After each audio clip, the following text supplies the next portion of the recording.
Just a couple bad weather fans representing New York, talking all things sports. Man, what could go wrong? We got Alex, who's a fan of the Knicks, and Mike of the Nets. The yin-yang of the tri-state, place your bets on the Yankees, Giants, Mets, or Jets. Yeah, you should listen if it's sparking your interest. If you made a vow to your team, don't break it. Bad weather fans is the relation. That's right. This is Bad Weather Fans, episode number 211. Mike Biseglia, Alex Benesowitz. Brooklyn Nets dud last night versus the Memphis Grizzlies. The New York Knicks survive a scare as Jalen Brunson seems to be all right. Knicks get a great win in Cleveland. Knicks in that fight right now in that 4, 5, 6, 7 area, while the Nets just a bad loss versus the Grizzlies.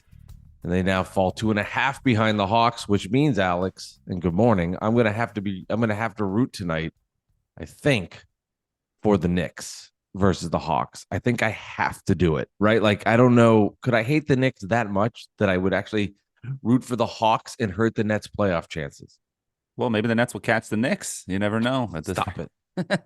Not that. So yeah, but yes, I would say so. But also, quick announcement: if you haven't seen all my 100 retweets of the quote tweets that on Twitter at Nick Central, that we are going to be on WFAN this Sunday, March 10th, Sunday morning, 4 a.m. to 8 a.m. So for all our listeners, check us out on the radio, 101.9 FM or 660 AM, or download the Odyssey app. That's the Odyssey app, and you can find it on any app store, and you can check us out. You don't have to be up at 4 a.m. You can listen to it on the repeat, and you can listen to it at any time of the day.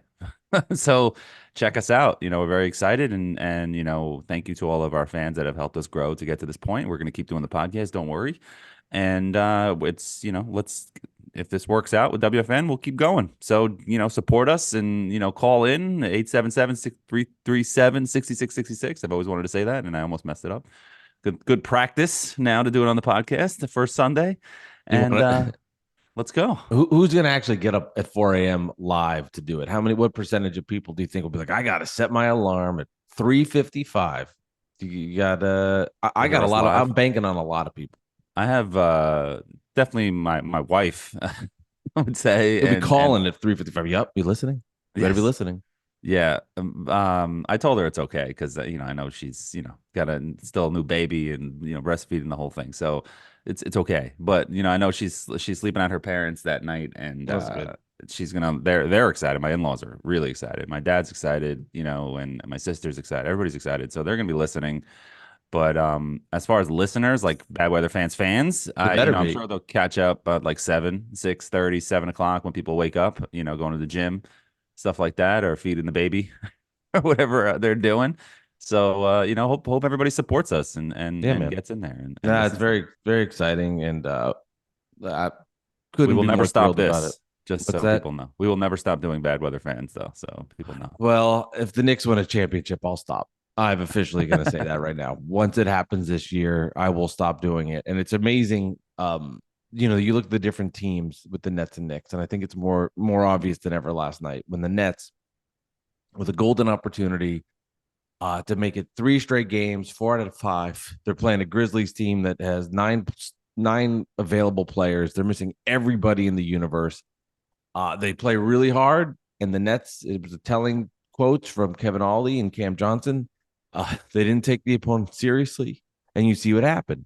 And I reference that because you look at the Knicks, who are the exact opposite, and play every possession hard, every game hard. You know, the Nets should be the ones that you think would be in the situation where they wouldn't take a game off. They don't. They do.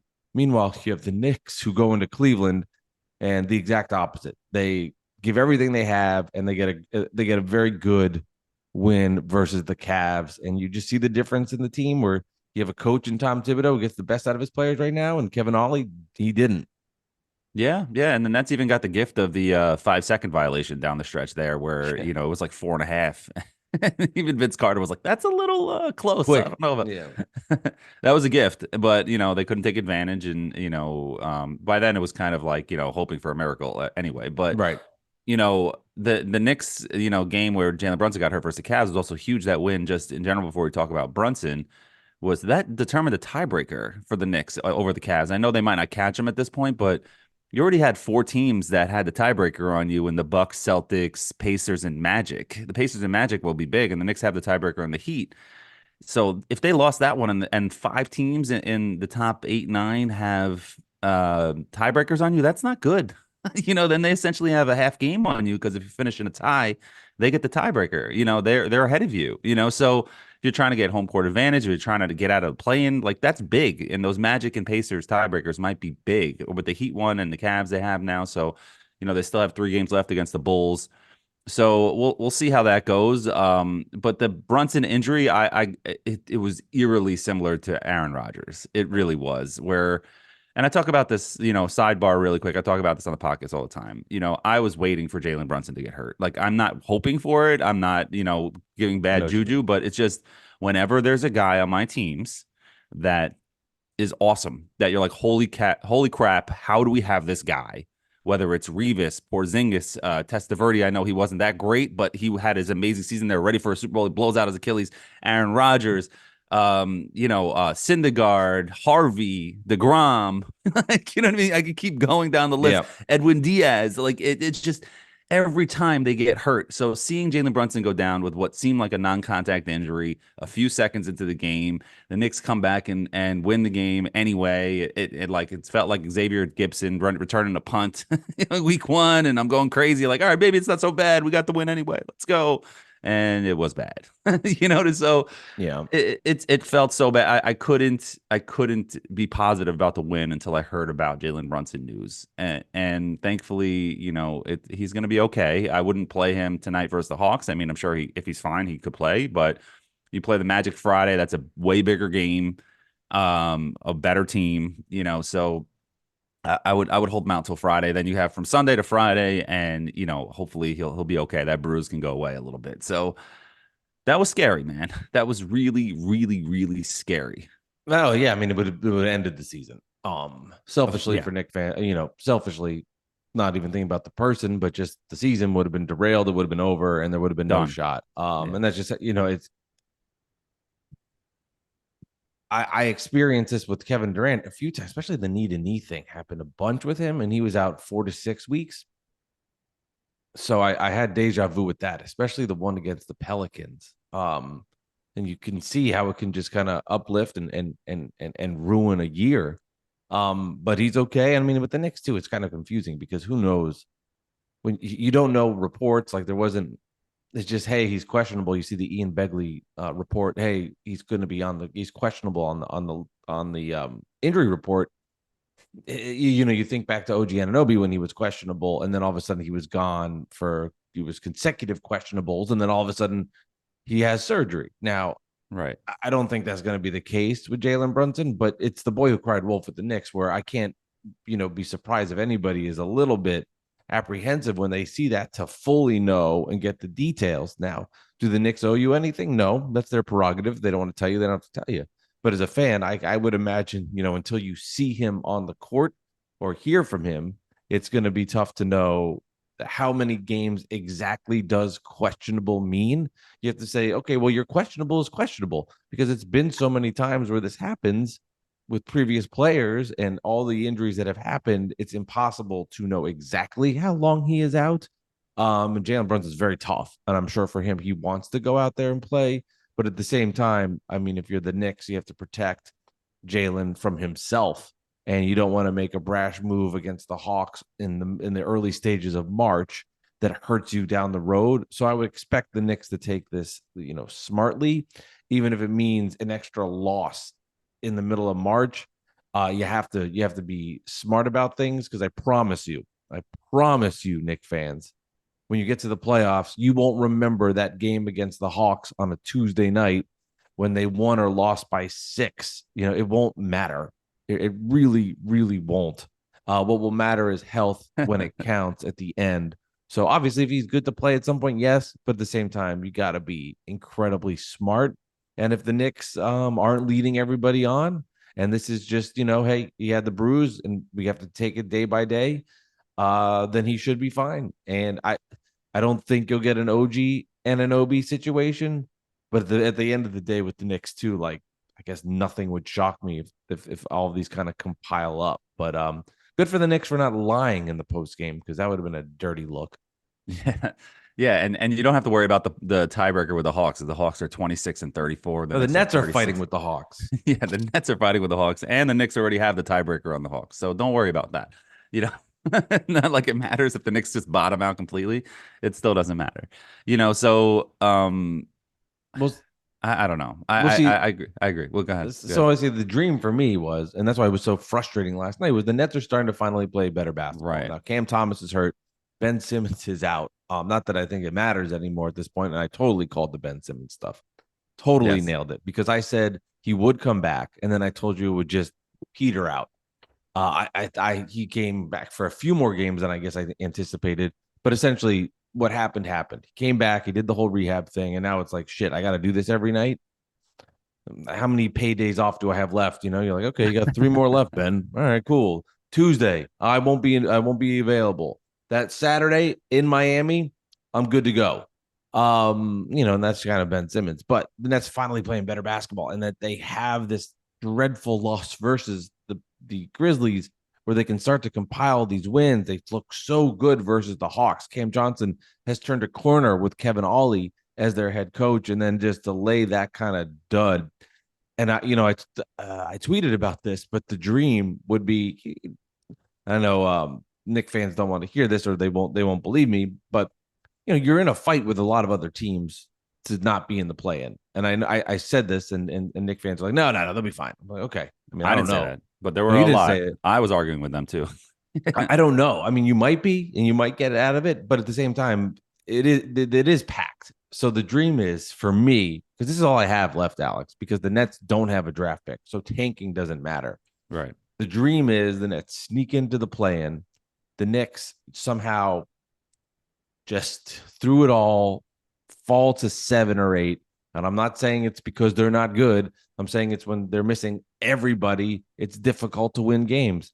And then the dream happens where it's the 7-8 matchup, and for whatever reason, the Knicks have a bad night versus the Pacers. Then the Nets sneak past the Bulls, and then the dream matchup of Nets Knicks at the Garden, where all the pressure, and I mean all the pressure, all of it, would be on the Knicks, and it would just be, for me, heaven, win or lose, because it would just be like, if you lose this game, that was an epic fail of the season. But the Nets aren't going to even hold up their half of the bargain, and the Knicks are too good, I'm sure, for that to even happen. But that's what I'm dreaming of, Alex. That's how pathetic my fucking season is. Yeah, but Can't curse, what? by the way, on the radio. Yeah, no, we gotta. I'm trying not to, but it's so funny how opposite our lives have become this year. Over the last few years before this, it was always the Knicks have no pressure. Let's face the Nets in the first round. There'll be no pressure on the Knicks. Yeah, you know what I mean? Because it was true. It was the true, Knicks, right? Especially in 2020, it's like if they played the Nets in the playoffs, it's like whatever. We weren't even supposed to be here. Yeah, or 21, whatever season, the COVID year. I know that they played, and it's funny, man, how the world changes, so fast. Everything can change on a dime, and the Jalen Brunson injury scare just shows you like it's not guaranteed he's going to be there. You know what I mean? I hope he is, but whatever. It's not guaranteed the Knicks are going to finish in the top 6. So the Knicks are 36-25, and they're only, let's see, 1.5 games away from the Heat, who are the 7th seed. We're playing well. Yeah, and the Knicks do have the tiebreaker on them, which is good. But then the Pacers are 34-28, so they're only like 2.5 games back from the Knicks. So it's like, and the Pacers have the tiebreaker on the Knicks. So you better win some games, man. No, it's all there. And I mean, like, if you're gonna go, we'll look at tonight, for example, Tuesday night. I will be at the Barclays Center to watch the Nets lose. Like, you need to be rooting for the Nets. I mean, you have to be. Oh, Nets Sixers, playing the Sixers, who are right there. So I mean, if you're a Knicks fan, you're like, oh shit, that's a Sixer win. Nets on a back-to-back. I don't care how. Or I mean, that makes sense. So Knicks are above the Sixers, and the Nets are playing, and the Knicks are playing the Hawks, and the Nets are playing the Sixers, and the Knicks are above the Sixers, and the Nets are below the Hawks. It's support like a bar. Support your brother night. Support your brother. So yeah, right. You Nets have to help Nick. I mean, tonight is like the one night. Yeah, or I know I'll hear some Knicks fans. Oh, it doesn't matter. Sixers all for good. One for all. Right here. So I mean, seriously though, like and then the Heat tonight. I'm getting granular here. They have a home game versus the Pistons. So if they lose that, that'd be a major problem. Yeah. I mean, this thing's tight. I mean, It it is. is. I mean, these teams are all The there. Pistons are playing well, man. They play hard. They are I can playing speak for better. that. They are Quentin playing better. Grimes, They are they got some playing Nick better. players there that are playing hard, So, They have 9 wins. yeah, I I know, mean, but remember they had 2 for an hour and a half, for 7.5 years. So they're playing better. But still, you're the Miami Heat at home. You got to take care of that game. I know, but Jimmy Butler's been on and off. I'm sure he's fine now, but it's game time now for the Heat. They got to get it together, So I don't know, but I just hope the Magic playing the Hornets in Charlotte tonight. So that's not going to be a problem for them, you would think. But the Hornets are another team that play hard. A lot of these bad teams are not just packing it in, especially the Grizzlies. You saw it last night. They have every reason to tank, and they're supposed to be tanking. And their superstars out. Marcus Smart is out. They play hard Steven for their Adams coach. is out and traded. They're just they're playing hard, and that's what it is. In the NBA in the regular season, if you give effort, you can win some games, and get close on some games. And the Pistons probably don't give a lot of effort on a night in night out basis, but when they played the Knicks, they were at the Garden, and that's the thing. I know we joke about it, but the Garden is a special place for players in the NBA, and when they show up there, they want to play hard. It's not going to be it's not like the Hornets playing the Pistons, and it's like, who gives a damn? There's 12 people in the audience, it's kind of like, we're on the stage, and especially Quentin Grimes, revenge game kind of a thing, and it's just all the other Bogdanovich and Burks, were so celebrated getting out of Detroit, and Fournier was talking trash going to Detroit, and it was one of those games where you had to show up, and the Nets, maybe the Pistons felt the same. I mean, the Pistons, the Grizzlies felt the same way against the Nets last night, where they were like, you know what, we're in Brooklyn. It's not the Garden, but you're still in New York. You're staying in the city, probably. You're having a good time. You're like, similar games. Let's have some fun here. And once those bad teams are in the game in the third quarter, end of the third quarter, early fourth, they smell blood in the water. Like, oh my God, we can actually win.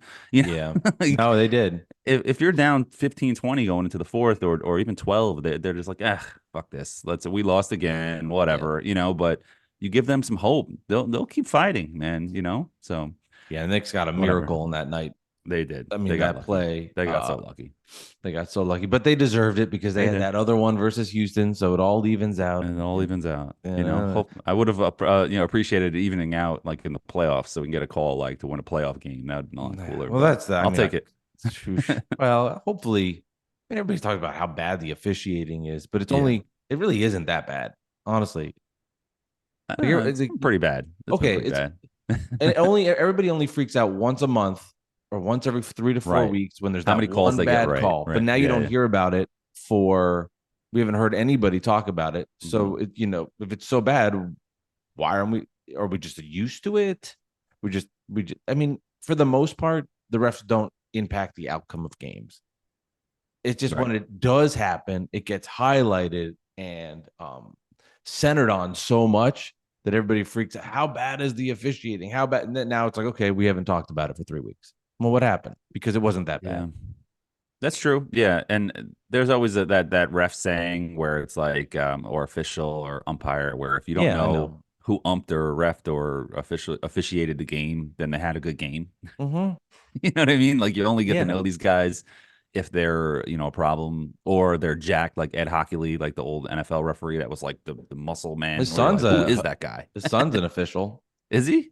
Oh yeah. Look at you with the official tidbits. That's a good useless information. Like, well, I was watching a game once and my wife was like, is that related to the other Hockley? I'm like, I would assume so. It's a ref. So we Googled it and I think it was his kid, if I remember correctly now. Yeah. I love it that your wife knows that. Like, is that related to the other Hockley? Like, my wife would never come up with that kind of question. Pittsburgh women, Alex. Pittsburgh women. Yeah, they know their Hockleys. As opposed to Long Island women who are just like, didn't pay attention to sports until they met their husband, Oh, yeah. I mean, my wife knows more baseball than I do, or used to at least. She knows more Pirates than you, at least. Yeah. No, she knows more baseball. I mean, I would be doing play-by-play, and I have to ask her things like, hey, what does this mean? To help me out. So what happens when a guy runs to second, before the pitch? Is that a steal? Right. Yeah. Not like that. I mean, I don't know if we go that deep. I'm not that pathetic. Maybe. Question: what do you think about the Mets dancers? The Mets having dancers at the games? No, I don't. I don't care. I mean, fine, whatever. Yeah. Are people upset by that? I mean, it's a thing with the Yankees Mets fan teasing like we would never do anything like that. And then of course I Okay. put it back to people like, look at your judges chambers thing you Yeah, had. it's just I love it, man. We can talk more about this on the fan on Sunday, but because it's more of like a WFAN topic. But I sure. love it, man, because it's like a WBC thing. Like everybody's partying at these other countries, and they're going crazy. It's like baseball's like a party, and then you come to America, it's like respect the game, Well, nobody say anything, be yeah. quiet. You're like, let's have some fun, man. I've been saying, I mean, you know me, Yeah, I'm all for all these gimmicks and yeah. things. I'm like the NBA should have 5 playing tournaments all year. They should do these Tournaments all year. Yeah, right, and they should do them where the court is actually on fire, or half the court is a pool where you have to try to swim when you play on defense for half court. Like I'm for all these things. I can't imagine how anybody could see that. It is baseball fans are just old timey. Things have to be set a certain ways. It's the one sport where if you start making little changes, people freak out. So that even though it's not on the field, it's not the starting a runner on second base vibes going yeah, into extra innings or whatnot, but it's still the same idea of you can't have this. This is the Mets. We've been around. This is New York baseball. So it's just difficult for yeah. people to realize that when it's a business. You've got little kids coming to games. You're trying to attract fan base over there Right. and have a little more fun with it. And if it is Big Brother with Knicks Nets, Yankee fans just looking for any reason to shit on the Nets, on the Mets. Yeah. And there's classic case number one. I wouldn't say I'm like energized by it like you, but at the same time, I can't be I'm not upset about it. And I think again, that's You just just don't people care. complaining Yeah. to complain. Yeah. And I'm sure once I see it, I'll love it. Well, My it's kind of little like son will be jumping around. It'd be like our team sucks, but at least we can be we living can La have Vida fun. Loca. It's also like, what's the difference between that and like the t-shirt guys that come out and clap their hands and like get the crowd into it, throw a t-shirt Yes, into the crowd? Like, what's the difference? Or the sausage race in Milwaukee, So it is what it is, which man. by the way, if you go to a net game, at least when I was a kid in New Jersey, no one got more excited for the T-shirts. I mean, that was way more fun than the game. I don't understand why. Throw it to me. Well, it just As a shows kid, you I just thought how I'd raise my hand and wave and like they'd throw it to me, like it just shows you how pathetic the net fan base is. That people can be. It's like you're at the movies where keep it down.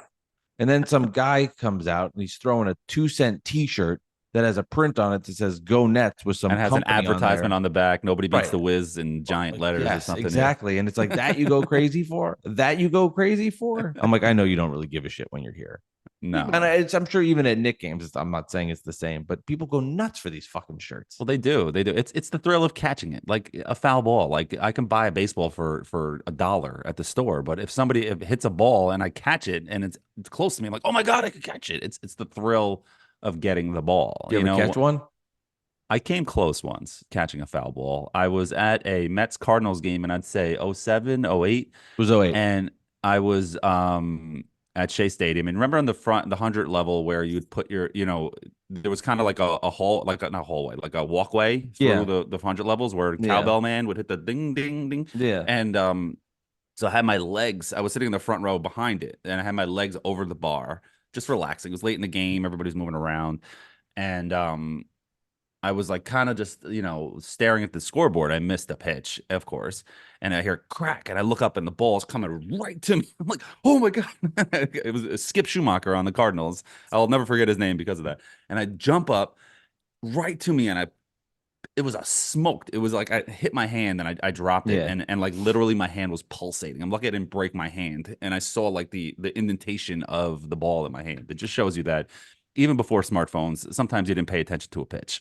You know what I mean? So it really shows that. But of course, the one play I wasn't looking at the ball, but no, I came close. I caught a T-shirt once. Well, caught once where I was sitting on the Pepsi porch and it hit somebody else's hands and then landed next to me, and I picked it up. So I didn't actually catch it, but I got one. So Like, I don't know where it is at this Yeah. point. I hope not. Yeah, I'm still wearing that T-shirt. I'm wearing this T-shirt. It's the Right T-shirt you're now. wearing right now. Yeah. Wear it to this So, day. have Yeah. you ever caught one or no? I have not. I was at a game last summer and my father-in-law did. Oh, that's cool. And he was 3 seats over, and it was like we were sitting behind home plate and it was smoked, and he just put his hand up and caught it. I was like, Whoa. holy shit. Yeah, I feel like if I was paying attention, I might have had a better shot at catching it. But the fact that with the legs over the bar, I had to reassociate myself in so many different ways that, I was like, but Well, you're I like a was real man. Your father-in-law's like a no. real man, just like one arm, like one Oh hand, yeah, like no bang, that that thing like comes to Dottie me. from A League of Their Own, I'm, like catch. that thing's coming near me. I'm ducking. Like, watch out, whoever's behind me. You're gonna be Good like the luck. video, like leave your wife and kid and like duck for yourself.